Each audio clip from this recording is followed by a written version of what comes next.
Bulletin का आगाज इस टॉप स्टोरी के साथ कि आसिफ जरदारी मुल्क के 14वें सदर मुंतखब। हुकूमती इत्तेहाद के आसिफ जरदारी 411 इलेक्टोरल वोट लेकर सदर मुंतखब हुए, जबकि सुन्नी इत्तेहाद काउंसिल के महमूद खान अचकजई ने 181 इलेक्टोरल वोट हासिल किए हैं। जबकि सदारती इंतखाब में कामयाबी का नोटिफिकेशन कल बाज़ाब्ता तौर पर वफाकी हुकूमत को अरसाल किया जाएगा, जबकि इलेक्शन कमीशन ने सदारती इंतखाब के नताइज भी जारी कर दिए हैं। तो आपको बताएं कि हुकूमती इत्तेहाद के आसिफ अली जरदारी 411 इलेक्टोरल वोट लेकर सदर मुंतखब हो गए हैं, जबकि नौ मुंतखब सदर आसिफ अली जरदारी की हल्फबर्दारी कल शाम 4 बजे होगी। चीफ जस्टिस काजी फाइज ईसा नौ मुंतखब सदर से हल्फ लेंगे।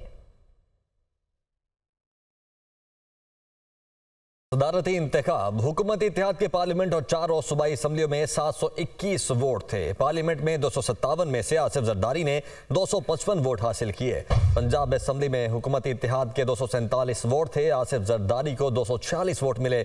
सिंध असम्बली में तमाम 151 वोट आसिफ जरदारी को पड़े। खैबर पख्तूनख्वा असम्बली में हुकूमती इत्तेहाद के मुकम्मल 17 वोट थे जो आसिफ जरदारी को मिले। बलोचिस्तान असम्बली में 49 वोटों में से 47 वोट कास्ट हुए। तमाम वोट आसिफ जरदारी ने हासिल किए। अपोजिशन के पार्लियामेंट और 4 सूबाई असम्बलियों में 322 वोट थे। पार्लियामेंट में अपोजिशन के तमाम 119 वोट महमूद अचकजई को मिले। पंजाब असम्बली में अपोजिशन के 105 वोट थे, जबकि 100 वोट अचकजई हासिल कर सके। सिंध असम्बली में अपोजिशन के तमाम 9 वोट ही महमूद अचकजई को मिले। खैबर पख्तूनख्वा असम्बली में अपोजिशन के तमाम 91 वोट महमूद खान अचकजई को पड़े। बलोचिस्तान असम्बली में अपोजिशन का कोई वोट नहीं था। सरबराह पश्तूनख्वा मिली अवामी पार्टी महमूद खान अचकजई कहते हैं कि सदारती इंतखाब अच्छे माहौल में हुआ है। आसिफ अली जरदारी को मुबारकबाद पेश करता हूँ। ये नए दौर का आगाज है कि खरीदो फरोख्त नहीं हुई। बाज़ लोग समझते हैं कि पाकिस्तान में सब कुछ बेचा और खरीदा जा सकता है। पाकिस्तान की सियासत में पहली बार ये एक अच्छा इकदाम हुआ है। मीडिया से गुफ्तगू के दौरान उन्होंने मजीद क्या कहा, आप भी देखिए। उन्होंने अपने वोट दिए नेशनल असम्बली और सेनेट में जो हमारी तादाद थी, उसके अलावा भी हमें वोट पड़े हैं। मैं उनका शुक्रगुजार हूँ जो भी है। जिंदाबाद। किसी ने से प्रेसिडेंट बनना था, the well person is Zardari. मैं उसको मुबारकबाद देने वहाँ गया, वो नहीं था। पार्लियामान के हमारे मसाइल हम क्यों कोर्टों में ले जा रहे हैं? आइन इंसाज असम्बली ने बनाया है। ये जो पार्लियामेंट है, ये इस आइन में जो भी तरमीम करना चाहे, जो भी इसमें एडिशन और सब्सट्रैक्शन करना चाहे, ये इस पार्लियामान का हक है। तो बेहतर ये होगा, सूनर द बेटर, अगर इस चार्ज पॉलिसी को संभालना है और इस मुल्क के लिए एक कंसेंसस गवर्नमेंट। पाकिस्तान मुश्किल में है, पाकिस्तान मुश्किल में है। मैं माफ़ी चाहता हूँ मियाँ साहब को छोड़ के। हम छोटे हैं, मसाइल बहुत बड़े हैं। वज़ीर-ए-आज़म शहबाज शरीफ की आसिफ अली जरदारी को दूसरी मर्तबा सदर पाकिस्तान मुंतखब होने पर मुबारकबाद पेश की गई। सेनेट, कौमी असम्बली, 4 सूबों के मुंतखब अरकान ने आसिफ अली जरदारी पर एतमाद का इजहार किया। वज़ीर-ए-आज़म ने मजीद कहा कि सदर आसिफ अली जरदारी वफाक की मजबूती की अलामत होंगे, जबकि उन्होंने मजीद कहा है कि उम्मीद है बतौर सदर पाकिस्तान आसिफ अली जरदारी आईनी जिम्मेदारी एहसन तरीके से सर अंजाम देंगे। तो वज़ीर-ए-आज़म शहबाज शरीफ की आसिफ अली जरदारी को दूसरी मर्तबा सदर पाकिस्तान मुंतखब होने पर मुबारकबाद पेश की गई। आसिफ अली जरदारी भारी अक्सरियत से सदर मुंतखब। पीपल्स पार्टी का मुल्क भर में जश्न, मिठाइयाँ तकसीम की गईं, जालों का रक्स। इस्लामाबाद में भी जश्न, आतिशबाजी का मुजाहरा किया गया। लाहौर मॉल रोड और गुजरावाला में भी जश्न का समा रहा। नवाब शाह और नडेरो हाउस में जाले खुशी से निहाल। Acquired by Mahmood Khan Achakzai 119. The votes acquired by Asif Ali Zardari 255. Asif Zardari भारी अक्सरियत से सदर मुंतखब हो गए। दूसरी बार सदर बनने वाली पहली सिविल शख्सियत बन गए।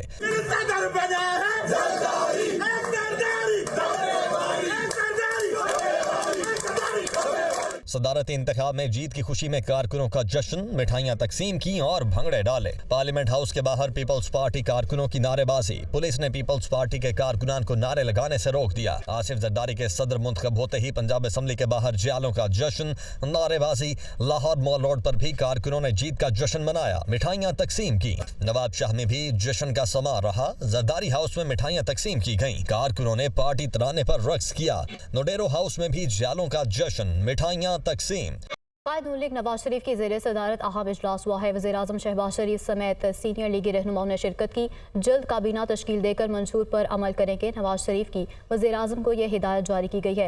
इजलास में पीपल्स पार्टी को वफाकी काबीना में शामिल करने पर भी मुशावरत की गई, जबकि पंजाब हाउस में मुस्लिम लीग नून का अहम मुशावरती इजलास हुआ है। नवाज शरीफ और वज़ीर-ए-आज़म शहबाज शरीफ की शिरकत, वफाकी काबीना की तश्कील से मुतालिक अहम अमूर पर मुशावरत हुई।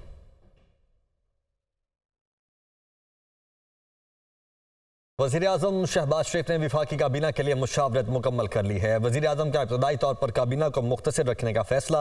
ज़राए के मुताबिक वफाकी काबीना के लिए नामों का ऐलान कल शाम तक कर दिया जाएगा और इब्तदाई तौर पर वफाकी काबीना में 12 से 14 वज़रा को शामिल करने का फैसला किया गया है। यासिर मलिक हमारे साथ मौजूद हैं। यासिर, क्या डिटेल्स हैं? देखिए, वजीर आजम शहबाज शरीफ ने वफाकी काबीना के लिए मशावरत मुकम्मल कर ली है और वजीर आजम ने इब्तदाई तौर पर काबीना को छोटा रखने का फैसला किया है। वफाकी काबीना के लिए जो मुख्तलिफ नाम सामने आए हैं उनका ऐलान जो है वो कल शाम तक कर दिया जाएगा। इब्तदाई तौर पर वफाकी काबीना में 12 से 14 वज़रा को शामिल करने का फैसला किया गया है। पहले मरहले में वजारत खजाना, वजारत खारजा, वजारत तवानाई, वजारत मनसूबाबंदी और वजारत दाखिला के कलमदान जो है वो सौंपे जाएंगे।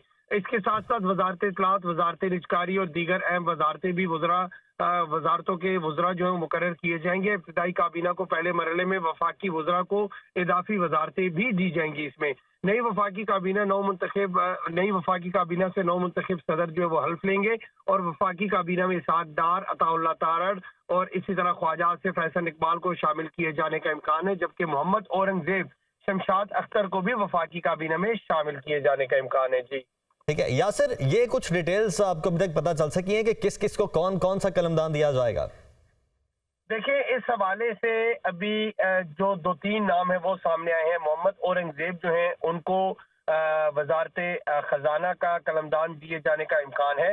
इसी तरह से जो साकदार हैं उनको वजारत खारजा दिए जाने का इम्कान है और जो ख्वाजा मोहम्मद आसिफ हैं उनको वजीर दिफा का कलमदान दिए जाने का अभी तक इम्कान है। अता तारड़ जो है उनको वफाकी वजीर इत्तलात का कलमदान जो है वो दिया जाएगा और अनोशे रहमान जो है उनका भी नाम शामिल है, उनको IT की वजारत जो है वो दिए जाने का इम्कान है। एहसन इकबाल जो है इनको जो है वो निजकारी की जो वजारत है वो दिए जाने का इम्कान है। तो इस तरह से तमाम चीजें जो है वो भी वजीर आजम जो है अपने जो किचन कैबिनेट है उनसे डिस्कस कर रहे हैं किसको कौन सी वजारत देनी चाहिए। इसके साथ साथ दिन को भी पंजाब हाउस में एक अहम इजलास हुआ, गैर रस्मी इजलास था जिसमें नवाज शरीफ से भी मशावरत जो है वो की गई है और बाकी भी पार्टी की जो सीनियर क़यादत ठीक है और कल ये मुतवक्के है कि ऐलान कर दिया जाएगा। यासिर, बहुत शुक्रिया आपका। ब्रेक के बाद आपको बताएं कि वज़ीर आला बलूचिस्तान सरफराज बुगटी कहते हैं कि वोट देने पर तमाम इत्तेहादी जमातों का शुक्रगुजार हूँ। पीपल्स पार्टी सब जमातों को इकट्ठा लेकर चलने पर यकीन रखती है। बलूचिस्तान के मसाइल सदर आसिफ अली जरदारी के सामने रखेंगे। वो कोयटा में मीडिया से गुफ्तगू कर रहे थे। हमने फैसला किया था पहले दिन से कि जब ये सेनेट का इलेक्शन हो जाएगा उसके बाद हम कैबिनेट फॉर्मेशन पे जाएंगे। हमारी एक कमेटी बनी है PMLN की और पाकिस्तान पीपल्स पार्टी की, जिसमें अपने और इत्तेहादियों को भी शामिल करेंगे। वो कमेटी बैठेगी, वो डिसाइड करेगी कि मिनिस्ट्रीज़ की तकसीम किस सूरत में होगी, कौन सी जमात को कौन सी मिनिस्ट्रीज़ मिलेंगी, किसको कितनी मिलेंगी। तो ये मेरा ख्याल है कि अगले 10-15 दिनों में हमारी गवर्नमेंट फॉर्मेशन जो है वो कंप्लीट होगी। जो फेडरल गवर्नमेंट की पॉलिसी होगी हम इम्प्लीमेंट करेंगे उसको। बुनियादी बात यह है कि किसी भी सिटीज़न को, ये तो दुनिया में ये मुनासिब कमेंट ही नहीं है दमादम मस्त कलंदर, ये कौन सा जर्नलिज्म है जो आप इस तरह के आईनी ओहदों पर गैर आईनी तरीके से विराजमान होना आइन की पामाली है। बैरिस्टर गोहर 2 खानदान जमहूरी इदारों पर भी काबिज होने जा रहे हैं। उनकी जानिब से मजीद कहा गया, आसिफ जरदारी की जीत जमहूरियत के लिए नेक शगुन नहीं है।